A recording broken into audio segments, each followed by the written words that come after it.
الحمدللہ والصلاة والسلام علی رسول اللہ وعلی آلہ وصحبہ وموالا۔ محترم بھائیوں اور بزرگوں، السلام علیکم ورحمۃ اللہ وبرکاتہ۔ ہم جانتے ہیں کہ عمل کی قبولیت کے لیے دو شرطیں، اخلاص اور متابعت، یعنی وہ کام صرف ایک اللہ کے لیے کیا جائے اور پیارے نبی صلی اللہ علیہ وسلم کے طریقے کے مطابق ہو۔ پیارے نبی صلی اللہ علیہ وسلم نے جیسے وہ عبادت کی ہے ویسے ہی عبادت انجام دیں گے، تبھی وہ عبادت قابل قبول ہوگی اور وہ عبادت کہلائے گی، ورنہ ہمارے چہرے پر مار دی جائے گی۔ اسی لیے صحیح بخاری اور صحیح مسلم کی روایت ہے، اللہ کے نبی صلی اللہ علیہ وسلم نے ارشاد فرمایا، من احدث فی امرنا ھذا ما لیس منہ فہو رد۔ جس نے کوئی نئی چیز ایجاد کی، نئی چیز پیدا کی جو ہماری شریعت میں نہ ہو تو وہ مردود ہے۔ اور صحیح مسلم کی روایت ہے، حضرت عائشہ صدیقہ رضی اللہ تعالی عنہا سے ہی یہ بھی ثابت ہے کہ اللہ کے نبی صلی اللہ علیہ وسلم نے فرمایا، من عمل عملا لیس علیہ امرنا فہو رد، کہ جس نے کوئی ایسا کام کیا جو ہماری شریعت کے مطابق نہیں ہو تو وہ مردود ہے۔ پتہ کیا چلا؟ پتہ یہ چلا کہ کوئی بھی کام اگر ہم اللہ کے لیے کر رہے ہیں تو دوسرے نمبر پر ہمیں دیکھنا ہوگا کہ کیا یہ کام پیارے نبی صلی اللہ علیہ وسلم کے طریقہ کے مطابق ہے یا نہیں ہے۔ اگر پیارے نبی صلی اللہ علیہ وسلم نے کیا ہے یا ویسا کرنے کے لیے بتایا ہے اور ہم کرتے ہیں تو وہ عبادت ہے، ورنہ وہ ہمارے چہرے پر مار دیا جائے گا۔ اور یہ بات نوٹ کیجئے کہ 6 چیزوں میں کسی بھی کام کا موافق ہونا ضروری ہے سنت بننے کے لیے۔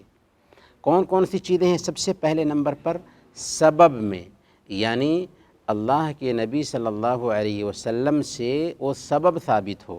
جیسے اگر کوئی آدمی 27 رجب کو نماز پڑھتا ہے اس لیے کہ اللہ کے نبی صلی اللہ علیہ وسلم کو معراج کرایا گیا تھا، تو اگرچہ معراج 27 رجب کو ہوا ہو، پر کیا اس رات اللہ کے نبی صلی اللہ علیہ وسلم نے نماز پڑھی تھی؟ اگر پڑھی تھی تو ٹھیک، نہیں پڑھی تھی تو وہ عبادت رد کر دی جائے گی۔ اسی طریقے سے دوسرے نمبر پر جنس میں بھی اللہ کے نبی صلی اللہ علیہ وسلم سے ثبوت ملے۔ مثال کے طور پر قربانی کے جانور اللہ کے نبی صلی اللہ علیہ وسلم نے بتا دیے ہیں۔ اب اگر کوئی انسان مرغا ذبح کرتا ہے اور یہ سوچتا ہے کہ اسے ہم اللہ کے لیے پیش کریں گے تو اللہ اسے قبول نہیں کرے گا، کیونکہ نبی صلی اللہ علیہ وسلم کے طریقے کے مطابق جنس میں نہیں پایا گیا۔ اسی طریقے سے مقدار بھی نبی صلی اللہ علیہ وسلم سے ثابت ہو۔ مثال کے طور پر 33 مرتبہ سبحان اللہ، 33 مرتبہ الحمدللہ، 34 مرتبہ اللہ اکبر اللہ کے نبی صلی اللہ علیہ وسلم سے ثابت ہے ہر فرض نماز کے بعد۔ اگر کوئی انسان 100 مرتبہ سبحان اللہ، 100 مرتبہ الحمدللہ اور 100 مرتبہ اللہ اکبر کہتا ہے ہر فرض نماز کے بعد کہ اس کے ذریعے ہم زیادہ ثواب پائیں گے، تو وہ عمل اس کے چہرے پر مار دیا جائے گا۔ اسی طریقے سے کیفیت بھی اللہ کے نبی صلی اللہ علیہ وسلم سے ثابت ہو۔ اسی لیے مسند دارمی کی روایت ہے، ایک دن ابو موسیٰ اشعری رضی اللہ تعالیٰ عنہ مسجد میں آئے، فجر کی نماز سے پہلے تو ایک گروپ کو دیکھا، کوفہ کی مسجد میں ایک گروپ کو دیکھا کہ ایک آدمی ان سے کہتا تھا کہ 100 مرتبہ سبحان اللہ کہو، اور وہاں پر کنکریاں رکھی ہوئی تھی، سب لوگ 100 مرتبہ سبحان اللہ کہتے تھے۔ پھر کہتا 100 مرتبہ الحمدللہ کہو، سب لوگ 100 مرتبہ الحمدللہ گنتے تھے۔ پھر کہتا 100 مرتبہ لا الہ الا اللہ کہو، سب لوگ 100 مرتبہ لا الہ الا اللہ کہتے تھے۔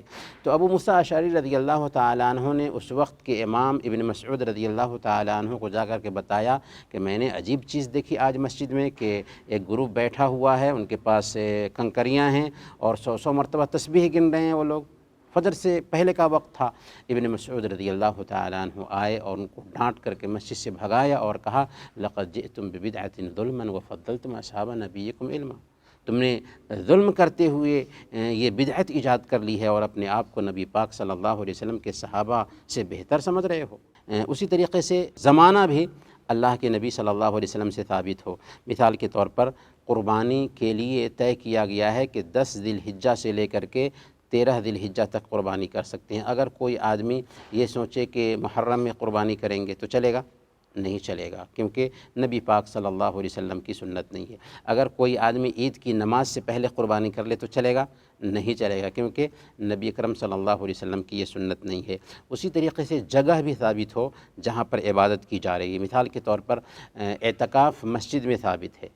اگر کوئی آدمی مسجد میں اعتکاف کرنے کی بجائے اپنے گھر میں اعتکاف کرتا ہے، جیسے بہت ساری عورتیں یہ سمجھتی ہیں کہ ہم گھر میں اعتکاف کریں گے، تو نہیں ہوتا ہے اعتکاف، اس لیے کہ مسجد میں ہی اعتکاف ثابت ہے۔ تو ان 6 چیزوں میں نبی صلی اللہ علیہ وسلم سے موافقت پائی جائے گی تبھی وہ سنت ہے۔ اگر موافقت نہیں پائی جاتی ہے تو اس کو ہم کیا کہیں گے؟ بدعت۔ بدعت کیا ہے؟ بدعت ہے کہ وہ کام جو دین کے نام پر کیا جائے، یاد رکھیے، دھیان دیجئے، جو دین کے نام پر کیا جائے اور وہ نبی صلی اللہ علیہ وسلم اور صحابہ کے زمانے میں نہیں ہوا ہے۔ اگر وہ کام دین کے نام پر کیا جا رہا ہے اور نبی صلی اللہ علیہ وسلم کے زمانے میں نہیں ہوا یا صحابہ کے زمانے میں نہیں ہوا تبھی وہ بدعت ہے۔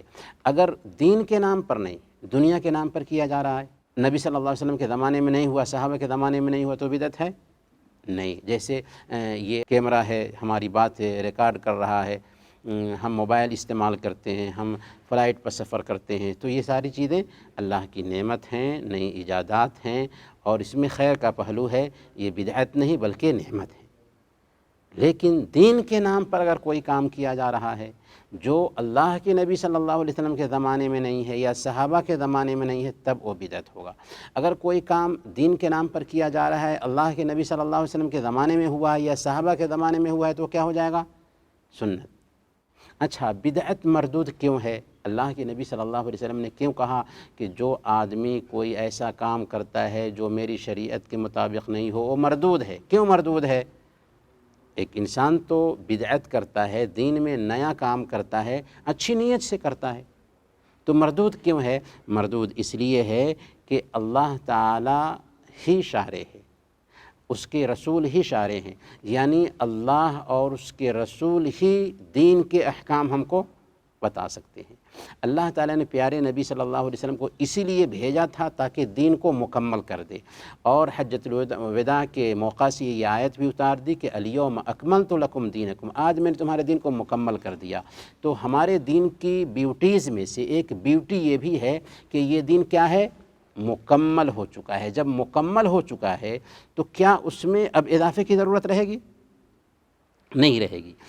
اگر اضافہ کوئی کرتا ہے اور کسی کو اختیار دیا جاتا تو پھر کیا ہو جاتا کہ دین کھلواڑ بن کر کے رہ جاتا۔ ہمارا دین محفوظ دین ہے، قیامت کے دن تک محفوظ رہے گا، کیونکہ اللہ تعالیٰ نے اس کو مکمل کر دیا ہے۔ اس کو ایک مثال سے سمجھ سکتے ہیں۔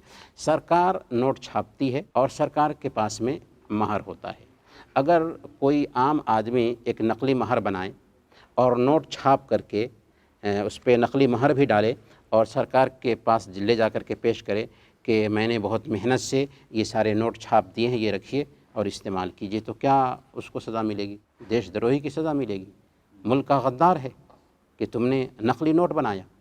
بالکل ویسے ہی اللہ اور اس کے رسول کے بتائے ہوئے احکام ہی چلیں گے۔ اگر ہم اپنی طرف سے کوئی نئی چیز ایجاد کرتے ہیں تو وہ رد کر دی جائے گی، وہ قبول نہیں کی جائے گی۔ اسی لیے صحیح مسلم کی روایت ہے، اللہ کے نبی صلی اللہ علیہ وسلم خطبہ دیتے ہوئے فرماتے تھے، اما بعد فإن خیر الحدیث کتاب اللہ وخیر الہدی ہدی محمد صلی اللہ علیہ وسلم۔ سن لو کہ سب سے بہتر بات اللہ کی کتاب ہے اور سب سے بہتر طریقہ نبی صلی اللہ علیہ وسلم کا طریقہ ہے۔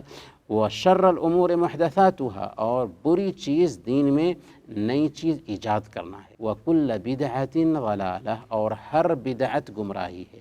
تو اس سے پتہ یہ چلا کہ دین کے نام پر جو بھی بدعت ہوگی، جو بھی نئی چیز ایجاد کی جائے گی، وہ گمراہی ہے۔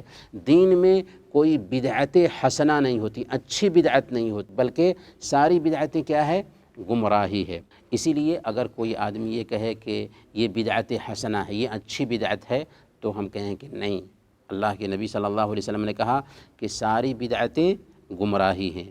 اب سوال یہ ہے کہ بدعتی جو نیا کام کرتا ہے، جو کام اللہ کے نبی صلی اللہ علیہ وسلم کے زمانے میں نہیں ہوا، صحابہ کے زمانے میں نہیں ہوا، تو وہ کیا الزام آتا ہے شریعت پر؟ سب سے پہلے نمبر پر الزام یہ آتا ہے کہ دین ادھورا تھا۔ وہ بندہ آیا یہاں تک کہ دین کو مکمل کیا۔ جیسے بہت سارے لوگ اللہ کے نبی صلی اللہ علیہ وسلم کا برتھ ڈے مناتے ہیں، کیا اللہ کے نبی صلی اللہ علیہ وسلم نے منایا؟ کیا صحابہ نے منایا؟ نہیں منایا۔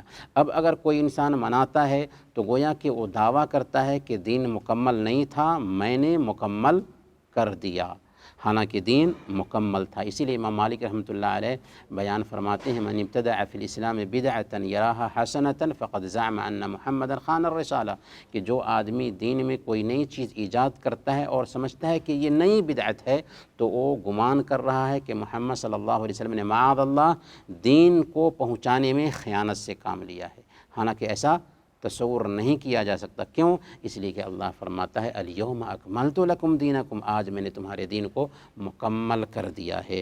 اس پر دو الزام اور آتا ہے اگر کوئی آدمی دین میں نئی چیز ایجاد کرتا ہے تو۔ پہلے نمبر پر یہ الزام آتا ہے کہ اللہ کے نبی صلی اللہ علیہ وسلم کو اس بدعت کا پتہ نہیں تھا، آپ اس سے جاہل تھے، اور یہ اللہ کے نبی صلی اللہ علیہ وسلم کے بارے میں جرأت کی بات ہوگی۔ یا کوئی آدمی یہ سوچے گا کہ نہیں، اللہ کے نبی صلی اللہ علیہ وسلم کو معلوم تھا لیکن آپ نے چھپا لیا، تو یہ دین کو چھپانے کا الزام نبی پاک صلی اللہ علیہ وسلم پر آتا ہے۔ اس لیے ہم یہ کہیں گے کہ بدعت نہایت ہی خطرناک چیز ہے، اور عمل کی قبولیت کی جو دو شرطیں ہیں اس میں سے ایک شرط کیا بنتی ہے کہ وہ عمل پیارے نبی صلی اللہ علیہ وسلم کے طریقے کے مطابق ہو۔ اسی لیے عبداللہ بن مبارک کہا کرتے تھے کہ صاحب البدعۃ علی وجہہ ظلمہ، کہ بدعتی کے چہرے پر تاریکی ہوتی ہے، ولو ادہن فی الیوم 30 مرہ، اگرچہ وہ دن میں 30 مرتبہ تیل کیوں نہ لگاتا ہو، لیکن پھر بھی اس کے چہرے پر تاریکی ہوتی ہے۔ کیوں تاریکی ہوتی ہے؟ اس لیے کہ بدعتی بدعت سے توبہ بہت کم کرتا ہے، حالانکہ گناہگار گناہ سے توبہ کر لیتا ہے، کیونکہ گناہ کو غلط سمجھتا ہے، اور بدعتی بدعت کو اچھا سمجھ کر کے کر رہا ہوتا ہے۔ اس لیے بدعت بہت خطرناک ہے۔ خلاصہ یہ سمجھیں کہ عمل کی قبولیت کے لیے دو شرطیں ہیں، اخلاص اور متابعت۔ نیت اچھی ہے تو کافی نہیں ہے جب تک کہ وہ کام اللہ کے نبی صلی اللہ علیہ وسلم کے طریقے کے مطابق نہ ہو۔ وصلی اللہ علی نبینا محمد وعلی آلہ وصحبہ اجمعین۔